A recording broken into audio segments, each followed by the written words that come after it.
Let's take a look at sketching curves using derivatives and the information that derivatives give us. We start with the idea of decreasing and increasing, and when a function is decreasing on some interval, that means the y values are getting smaller. Increasing, y values are getting bigger. Negative derivative means the same thing as decreasing, so getting smaller. Positive derivatives, increasing. They're saying it's occurring on a particular interval, meaning from x is a all the way to x is b. A derivative doesn't exist means you could have a point or cusp. You also could have a hole in the graph, so we put a hole in it. Or it could be not continuous. And so any of those are the cases for it does not exist. Decreasing, y value is getting smaller, concave up, looking up like this. So what does it look like when y values are getting smaller but concave up? This. Decreasing, concave down. Decreasing, concave down has this look to it. And then an inflection point is where concavity changes, where here you're concave down and then concave up. These two, decreasing, concave down, you can also do increasing, concave up, increasing, concave down. Try those, see if you can sketch two curves and what they look like. This is what the question will look like. Sketch a graph to match the description. Decreasing over an interval, meaning y values are getting smaller from negative infinity to negative 3. Increasing over, so from negative 3 to infinity, it is the y values are getting larger. Let's go ahead and label our axes, and here's our negative 3, where that break or shift in the curve is occurring. So decreasing from negative infinity to negative 3, so this curve is coming down. Y values are getting smaller until you get to negative 3, and then at negative 3, the y values are getting larger, so it's increasing, so it's coming out like this. Now we have a negative derivative that is telling us that it is decreasing. Positive derivatives mean increasing. The break is occurring at x equals 1, so let's mark that.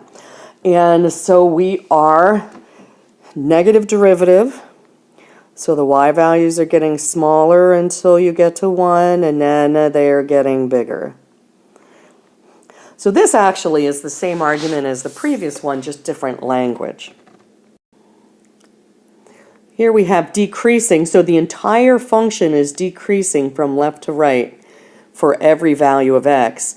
But they're giving us two values at which there is no derivative, so at 2 and at 0. So let's put a hole in the graph at both of those. Decreasing means the y values from left to right are getting smaller, and so here we go. Y values getting smaller. Get to 0, you have to put a hole in it. Getting to 2, you have to put a hole in it. And then still getting smaller. So this is decreasing. Y values getting smaller from left to right. Derivative does not exist here because there's a hole. Does not exist here because there's a hole. So what does it look like decreasing and concave up? Decreasing, concave up. Put those two together. Your curve is going to look like this from negative infinity to 2. Decreasing, concave down. Decreasing and concave down put together looks like this. Let's go ahead and mark the axes. Breakpoint is at 2. And so now we are going to have a curve that is decreasing but concave up all the way to 2. So here's our little curve to that until we hit to 2. Y values are getting smaller all along there.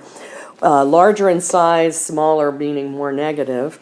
And so coming down in this direction and then decreasing and concave down.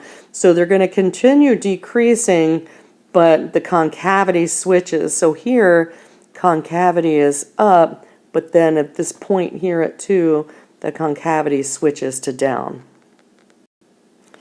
For this last example, we are looking at 3 different pieces of information, and this should be a positive 3 here, so that's a typo. At 1, 3, we have concave up. So at the point 1, 3 here, we're going to be concave up at that point.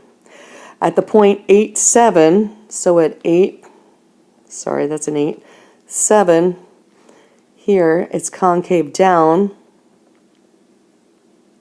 Mark our axes, X and Y. And then an inflection point at 5, 4, so somewhere in the middle, so we'll say about here at 5, 4, there's a point of inflection. So what does this look like? What options do we have? Concave up from 1 to 3 at point 1, 3 means that this curve here needs to be concave up. And it needs to be concave up all the way up to this point of 5, 4, and then it changes concavity to be concave down. What some students do is they'll put a little mark here to be concavity, so that when they're sketching they make sure they have that. And so we've got concave up here, change of concavity at 5, 4, and concave down. And you are done. So I recommend that when you're doing any of these kind of problems, mark whatever you have on your plane. If they're telling you zeros, or whether a first derivative is 0. If a first derivative is 0, you have a max or min there. And so you have to glue those different pieces together and then sketch your curve to match the constraints that they're giving you. So that's it. I hope you're having a great day.